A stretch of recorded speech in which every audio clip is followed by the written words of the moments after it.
Why is it that the longer a man stays single, the more powerful he becomes? No, this isn't some fantasy cooked up in a dimly lit man cave with a motivational poster on the wall. This is psychological reality, backed by Stoic wisdom, sharpened by solitude, and feared by a society obsessed with constant companionship. But here's the twist. This transformation doesn't just make him stronger. It makes him dangerous to the wrong women, to the wrong crowd, and sometimes even to himself. So what really happens the longer a man remains single? Let's pull back the curtain, but don't blink. You'll want to stay till the end. Thalas' point might just change how you see yourself forever. One, he begins to think for himself. When a man spends a significant amount of time single, something unexpected but powerful starts to happen. He begins to think for himself. Really think. Not out of rebellion. Not to prove anything, but because the noise finally fades. There's no more emotional clutter, no constant negotiating of feelings, and no pressure to perform a version of himself just to please someone else. In relationships, especially the wrong ones, men often dilute their thoughts. They ask themselves, should I say this? Will this upset her? Maybe I'm being too honest. Over time, those filters become so automatic that a man can forget what his unfiltered mind even sounds like. But once the silence of solitude sets in, he has no one to impress, no one to tiptoe around. And in that space, the most dangerous question of all arises. What do I actually want? That question, it scares people because a man who truly thinks for himself can't be easily manipulated. He becomes unpredictable, he becomes sovereign. And yeah, let's be real. After a while, you stop asking if pineapple belongs on pizza. You just eat it. Why? Because it's your pizza now and no one's there to judge you. Freedom tastes like mozzarella and rebellion, but the clarity of thought is just the beginning. What comes next isn't just about ideas. It's about emotional evolution, a shift in how he sees himself and the world. And that changes everything. 2, he builds emotional muscle. Once a man has spent enough time alone, he begins to develop something far more valuable than charm or status. Emotional muscle. At first, it's uncomfortable. The silence hits harder. There are no good morning texts to look forward to. No warm body on the other side of the bed. Just him, his thoughts, his regrets, his past, his potential. But here's the thing. Most people miss that discomfort. It's the training ground. He learns to sit with emotions rather than escape them. He doesn't run to temporary distractions. He faces the loneliness, the fear, the void. And slowly, without realizing it, he starts to develop emotional control. He stops reacting to every little thing. He stops chasing validation. He no longer needs someone else to complete him because he's becoming whole on his own. This is what the Stoics taught for centuries. Emotions aren't the enemy. Your reaction to them is. Solitude doesn't numb him. It sharpens him.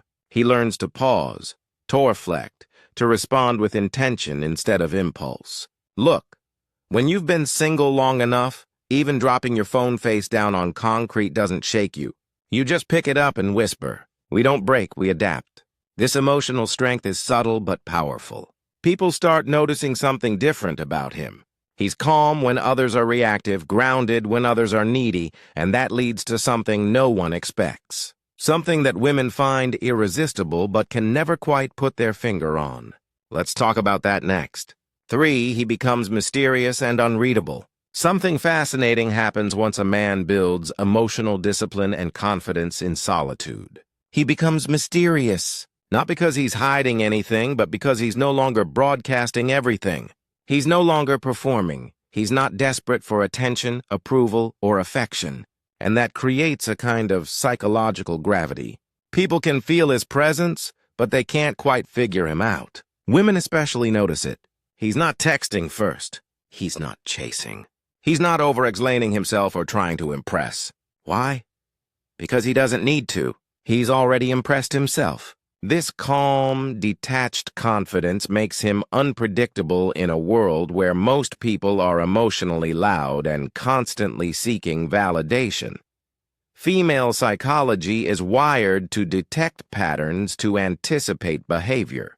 But when a man is unreadable, when his emotions are regulated, his words are measured, and his presence is felt but not forced, he becomes intriguing. It's like trying to solve a Rubik's Cube in the dark.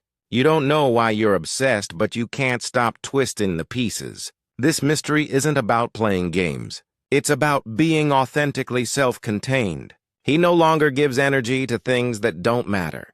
He doesn't flinch at silence. He doesn't over-explain when someone misunderstands him.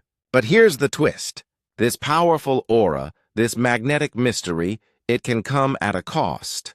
Because the longer he stays this way, the more he risks something far deeper, something that might turn his strength into ascendant form of self-sabotage.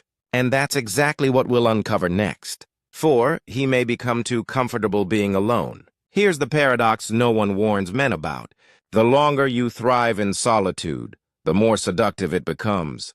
What starts as healing can harden into detachment.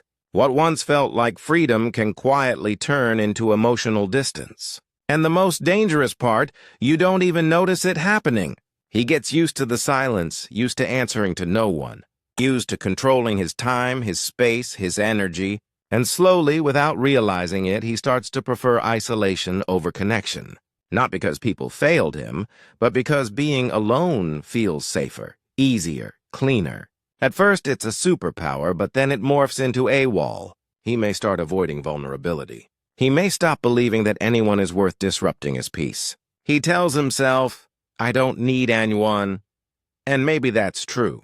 But deep down, part of him wants someone and has just forgotten how to open that door. Because here's the silent tragedy.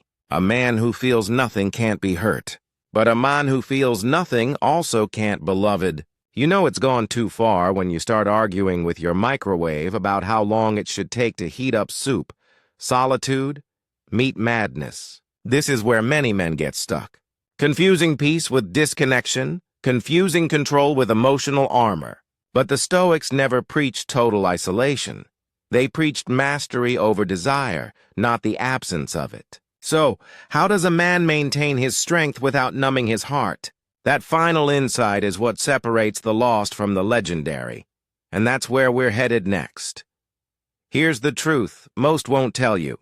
The longer a man is single, the more potential he has to rise, to lead, to master his mind. But that power must be balanced. The Stoics taught, it's not about rejecting emotion. It's about owning it, channeling it, using solitude as a forge, not a prison. So yes, the longer a man is single, the more dangerous he becomes, but only when he remembers why he walked alone in the first place. To become the kind of man who's worthy of something real. If this resonated with you, don't keep it to yourself. Hit the like button, subscribe, and drop a comment telling us, what have you learned from being single? And remember, the journey of a Stoic man doesn't end with isolation. It begins there. See you in the next one.